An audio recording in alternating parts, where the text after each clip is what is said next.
Hello friends, welcome to our YouTube channel राजनीतिक चौपाल। दोस्तों, संविधान की कड़ी को आगे बढ़ाते हुए हम अनुच्छेद 5 पर आ चुके हैं। अनुच्छेद 5 से 11 संविधान के भाग 2 में प्राविधित है। यह भाग कॉम्पिटिटिव एग्जाम्स के लिए भी बेहद महत्वपूर्ण है। एक बार हम सभी अनुच्छेद को रिकॉल कर लें, फिर अपनी प्रश्नोत्तरी पर आते हैं। दोस्तों, अगर हम अनुच्छेद 5 की बात करें तो यह संविधान के प्रारंभ पर नागरिकता की बात करता है। अनुच्छेद 6 पाकिस्तान से भारत को प्रव्रजन करने वाले व्यक्तियों की नागरिकता से संबंधित है। अनुच्छेद 7 की बात करें तो यह भारत से पाकिस्तान को प्रव्रजन करने वाले व्यक्तियों से संबंधित है। अनुच्छेद 8 भारत के बाहर रहने वाले भारतीय मूल के व्यक्तियों की नागरिकता से संबंध रखता है। अनुच्छेद 9 की बात करें तो यह स्वेच्छा से किसी अन्य देश की नागरिकता ग्रहण करने से संबंधित है। अनुच्छेद 10 नागरिकता के अधिकारों का बने रहना प्राविधित करता है। अनुच्छेद 11 की बात करें तो यह संसद को यह अधिकार देता है कि वह नागरिकता के अर्जन व समाप्ति से संबंधित कानून बनाए।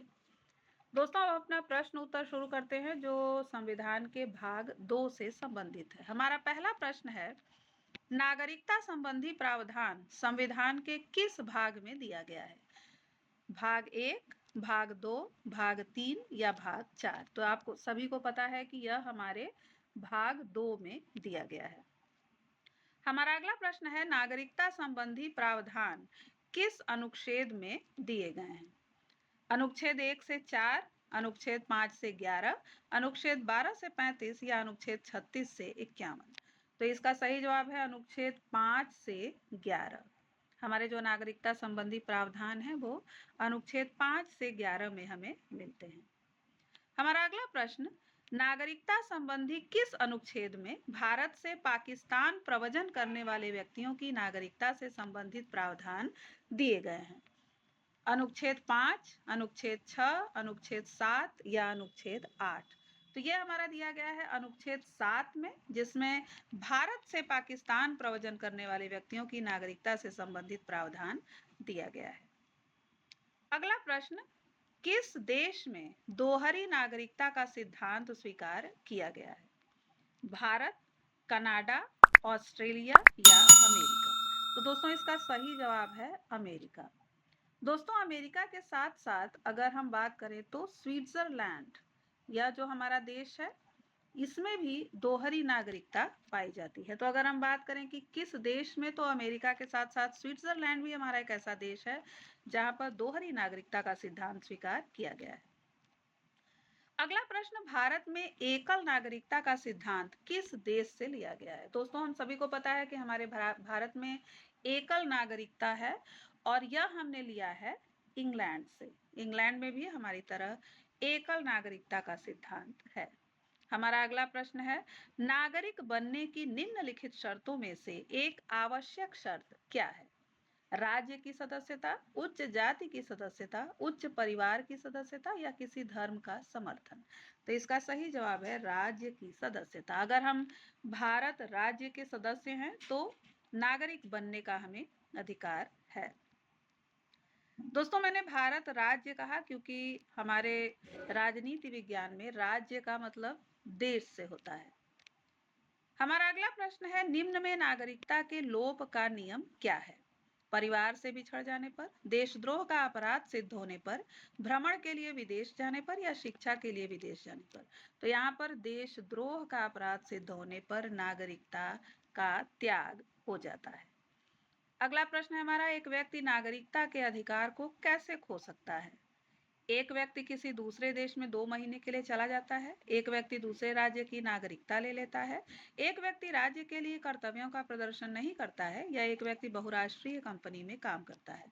तो इसका सही जवाब है एक व्यक्ति दूसरे राज्य की नागरिकता ले लेता है, तो उसका भारत से नागरिकता समाप्त हो जाता है। हमारा अगला प्रश्न, भारतीय संविधान में नागरिकता की परिभाषा किस अनुच्छेद में दी गई है? अनुच्छेद 5, अनुच्छेद 6, अनुच्छेद 7 या इनमें से कोई नहीं? तो दोस्तों, अगर हम परिभाषा की बात करें तो नागरिकता की परिभाषा किसी भी अनुच्छेद में नहीं दी गई है, तो इसका सही जवाब है इनमें से कोई नहीं।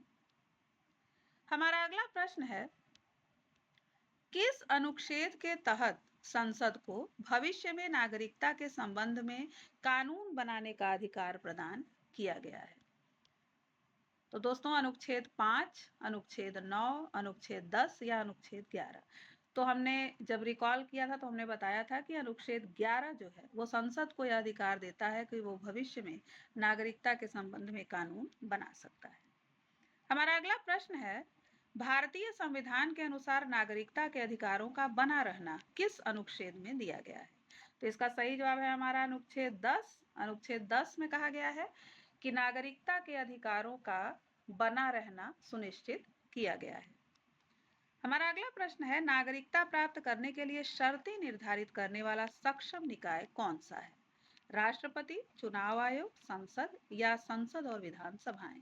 तो इसका सही जवाब है संसद। सिर्फ और सिर्फ संसद को यह अधिकार है कि वो नागरिकता प्राप्ति के लिए शर्तें निर्धारित कर सकता है। हमारा अगला प्रश्न है, भारतीय संविधान द्वारा प्रदत्त नागरिकता के संबंध में संसद एक व्यापक नागरिकता अधिनियम कब बनाया? तो इसका सही जवाब है हमारा 1955। 1955 में नागरिकता के संबंध में संसद ने एक व्यापक नागरिकता अधिनियम बनाया था। हमारा अगला प्रश्न है, नागरिकता अधिनियम 1955 संविधान लागू होने के बाद अर्जन एवं समाप्ति के बारे में उपबंध करता है। इस अधिनियम को अब तक कितनी बार संशोधित किया गया है? तो जो हमारा 1955 का अधिनियम था उसमें अब तक 6 बार संशोधन किया जा चुका है। दोस्तों याद रखिएगा, उसमें अब तक 6 बार संशोधन किया गया है। अगर हम इसकी बात करें कि जो ये 6 बार संशोधन किया गया है वो कब कब किया गया था, तो ये किया गया था 1986, 1992, 2003, 2005, 2015 और 2019। हमारा अगला प्रश्न है, भारतीय नागरिकता नहीं प्राप्त की जा सकती है जन्म द्वारा, देशीयकरण द्वारा, किसी भूभाग के सम्मेलन द्वारा या भारतीय बैंक में धन जमा करके। दोस्तों भारतीय नागरिकता प्राप्ति के 5 ऐसे तरीके हैं जिससे हम नागरिकता को प्राप्त कर सकते हैं। तो उनमें ये 3 तो शामिल हैं ऊपर के, लेकिन भारतीय बैंक में धन जमा करके यह उसमें कोई ऑप्शन नहीं है। तो इसका सही उत्तर होगा भारतीय बैंक में धन जमा करके। हमारा अगला प्रश्न है, नागरिकता अधिनियम 1955 संविधान लागू होने के बाद अर्जन एवं समाप्ति के बारे में उपबंध करता है। इस अधिनियम में किस संशोधन के अंतर्गत संशोधन किया गया है? तो इसमें अगर हम देखें तो हमारे सामने ऑप्शन है, पहला ऑप्शन है हमारा नागरिकता संशोधन अधिनियम 1986, दूसरा नागरिकता संशोधन अधिनियम 1992, तीसरा नागरिकता संशोधन अधिनियम 2003 और 2005 और अगला ऑप्शन है उपरोक्त सभी। तो हमने आपसे बताया भी कि 6 बार इसमें संशोधन किए जा चुके हैं, तो ये 4 आपके सामने हैं और उसके अलावा हमारा 2015 और 2019। तो हम इसमें देखेंगे कि उपरोक्त सभी। अगला प्रश्न, भारत में रहने वाला ब्रिटिश नागरिक दावा नहीं कर सकता है व्यापार और व्यवसाय की स्वतंत्रता का अधिकार, विधि के समक्ष समता का अधिकार, जीवन और व्यक्तिगत स्वतंत्रता की सुरक्षा का अधिकार या धर्म की स्वतंत्रता का अधिकार। तो इसमें से कौन सा है जो वो दावा नहीं कर सकता? तो ये है हमारा व्यापार और व्यवसाय की स्वतंत्रता का अधिकार। बाकी उसको सारे अधिकार यहाँ पर मिल सकते हैं, लेकिन ये व्यापार और व्यवसाय की स्वतंत्रता का अधिकार नहीं मिलेगा। हमारा अगला प्रश्न, किसने कहा था कि जो व्यक्ति किसी राज्य के विधि निर्माण या न्याय प्रशासन में हिस्सा लेने में समर्थ होता है वह नागरिक है? हमारे सामने ऑप्शन है प्लेटो, अरस्तु, रूसो और लॉक। तो इसमें अरस्तु ने ऐसा कहा था कि जो व्यक्ति किसी राज्य के विधि निर्माण या न्याय प्रशासन में हिस्सा लेने में समर्थ होता है वह नागरिक है।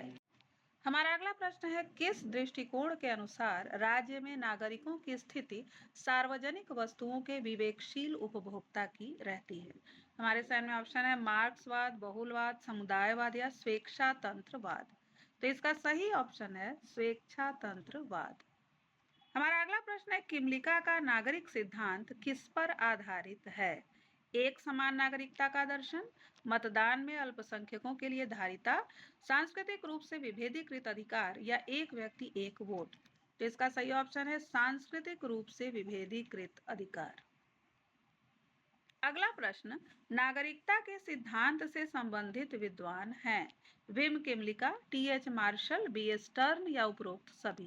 तो इसका सही जवाब है उपरोक्त सभी। ये जो सभी विद्वान दिख रहे हैं ये सभी नागरिकता के सिद्धांत से संबंधित हैं। अगला प्रश्न, किस तारीख के बाद ऐसे सभी व्यक्ति जो भारत में जन्म लिए हों उन्हें जन्मजात भारतीय नागरिक समझा जाएगा? 15 अगस्त 1947, 1 जनवरी 1949, 26 जनवरी 1950 या 15 अगस्त 1950? तो इसका सही ऑप्शन है 26 जनवरी 1950। अगला प्रश्न, नागरिकता से संबंधित निम्नलिखित कथनों में से सत्य कथन को चुनिए।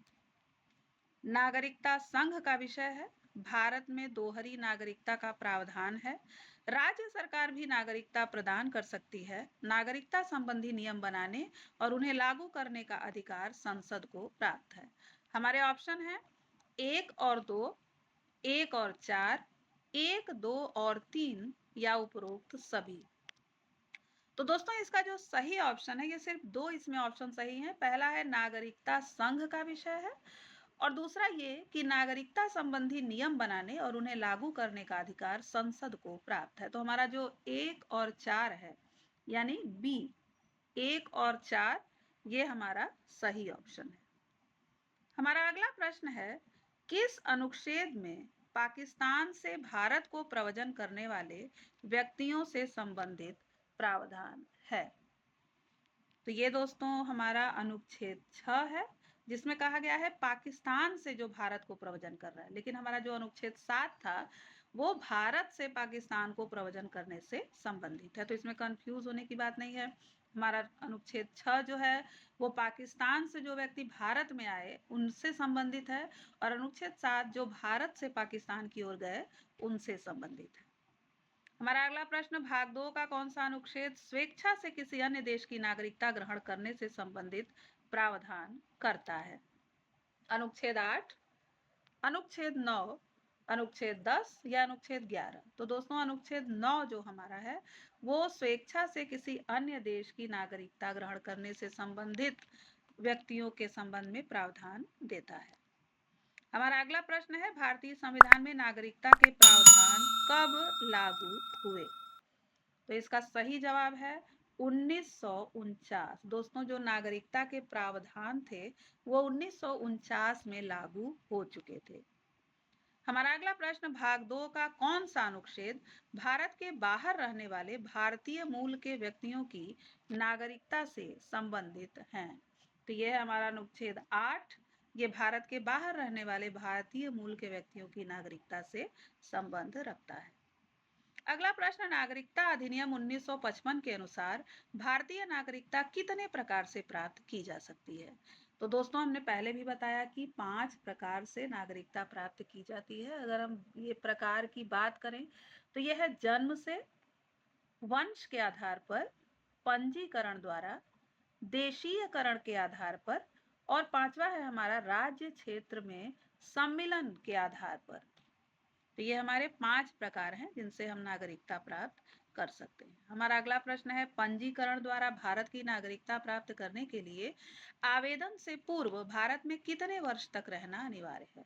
6 वर्ष, 7 वर्ष, 9 वर्ष या 5 वर्ष? तो ये हमारा दोस्तों 7 वर्ष। 7 वर्ष तक जो भारत में रह चुका हो वही पंजीकरण द्वारा आवेदन कर सकता है। तो ये थे दोस्तों हमारे प्रश्न। अगर वीडियो पसंद आए तो इसे लाइक, सब्सक्राइब और अपने दोस्तों को शेयर करें।